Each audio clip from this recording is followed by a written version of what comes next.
Dear Kuya Poy, magandang gabi po sa inyo. Ako nga po pala si June. Meron po akong 2 anak na kasama sa buhay. Pero hiwalay po kami ng nanay nila at 5 taon na. Bago po kami naging kami ng aking napangasawa, ay matagal ko pong naging nobya ang aking dating kababata. 11 years simula high school ay kami na. Nagkahiwalay kami nang mabarkada po ako at nang matutong mag-iinom-inom at magsigarilyo. At nawalan po talaga ako ng oras para sa kanya noon. Napakasakit po na hindi ko na siya ulit mapabalik sa akin. Ayaw niya na raw po talaga. Pagod na raw po siya, Kuya Poy. At pagkatapos nga ng 3 taon, nakilala ko ang nanay ng mga anak ko. 1 taon lang, naging kami na po. After 3 years ay nagpakasal na nga kami. Hanggang sa nagkaanak na ng 2.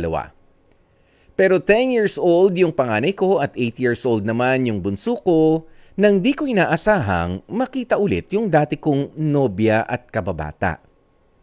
Grabe, Kuya Poy. Hindi ko may paliwanag pero sigurado ako, mahal ko yung dating nobya ko. Nalaman ko pa po na kahit halos 1 dekada na pala ang lumipas, ay nanatili lamang siyang single. Pinag-awayan po namin ng asawa ko yun at siguro nagsawa na po siya sa palagi naming pagbabangayan. Umalis po siya sa poder namin ng mga bata at hindi na nagpakita pa. Pero hindi ko naman maintindihan, Kuya Poy, kung bakit ginugulo ako ng aking isip. At lalo na nga, ng aking puso. Kasi hindi pa rin po maalis-alis sa aking isipan yung dati kong nobya. Gusto ko pa rin po siyang makausap at, alam nyo na, magbakasakali ulit. Pero nahihiya rin po ako sa mga anak ko. Baka po pwede ninyo akong mapayuhan, Kuya Poy. Maliwanagan lang po ang aking isipan kasi naguguluhan na po talaga ako sa sitwasyon ko sa ngayon. Hanggang dito na lamang at maraming salamat from June ng Abra. June! Sunod ka na, next ka na ha. May na kasi ngayon eh. Oh, June, you're next. Okay? Ay, nako. Pero, eto na nga, ang susunod, June. Oo, ano ba naman yan? Oo, alam ko naman, naintindihan natin na kapag tayo ay nakikita natin yung dati nating girlfriend na nakasama natin ng napakahabang panahon, maganda yung mga memories natin sa kanya. Ang tanong, yung bang pagkikita ninyo ay meron ding pinaalala sa kanya na magagandang memories about you.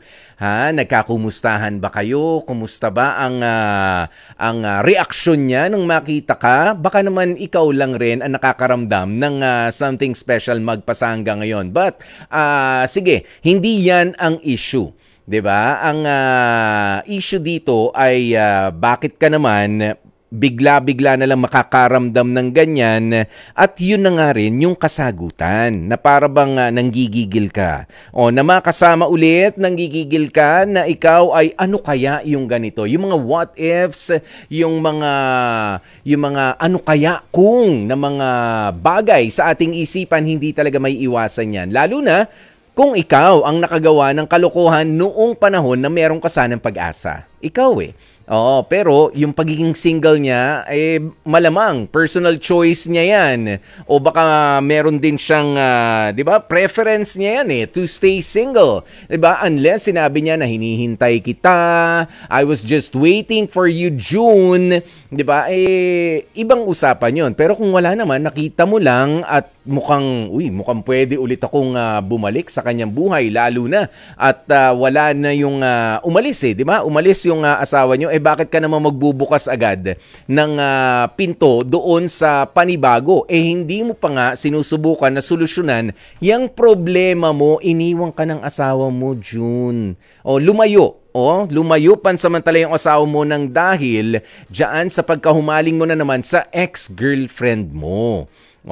Pero kung ikaw lang naman din ang nagpupush, tigilan mo na yan. Ano lang yan, talagang nakakamiss minsan, nakakakilig na makita ulit ang ating ang mga nagdaan sa ating buhay ng mga special na tao, but it doesn't necessarily mean na yun na talaga ang dapat puntahan. Yun na dapat na direksyon ng ating pagtingin sa pag-ibig. Paano naman yung mga anak mo? Paano naman yung asawa mo? Alam mo, wala yan sa haba, sa tagal ng panahon na pinagsamahan. Nandun yan sa kalidad, kahit pa nga gaano kaikli. Kasi kung dito parang kinukomputan mo ko parang 11 years nga ba? Tama ba? 11 years na naging kayo nung ex mo, tapos itong napangasawa mo at naging nanay ng dalawa mong anak ay 1 year lang na nagkakilala kayo, nakabuo na kayo ng pamilya, naging maayos na rin yung buhay mo. Ganun ba yun? Kung ganun lang, nako, talagang patagalan na lang muna tayo mag-boyfriend, mag-girlfriend at yun na yung pakakasalan natin. At pag may pumasok na iba, wag nating paniwalaan yun. Inalok tayo ng kasal after a year or two. Naku mahirap magtiwala. Kung doon lang tayo sa length o doon lang tayo sa haba ng panahon magtitiwala, yung kalidad, hindi lang yung haba ng panahon na pinagsamahan nyo noon. Plus, iba pa yung mga isip nyo noon. Mas bata pa kayo noon. Dapat ngayon mas nag-mature ka na. Mas marami ka ng considerations. Focus kung ano yung meron ka. Meron kang maayos na asawa.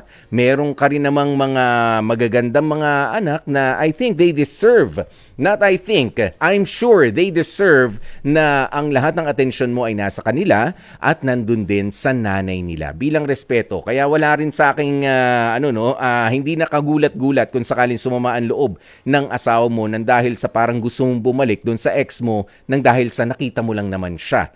At single pa, mukhang pwede pa. Hindi lahat ng mukhang pwede pa, pwede na. Maniwala ka sa akin, hindi ganoon yun, June.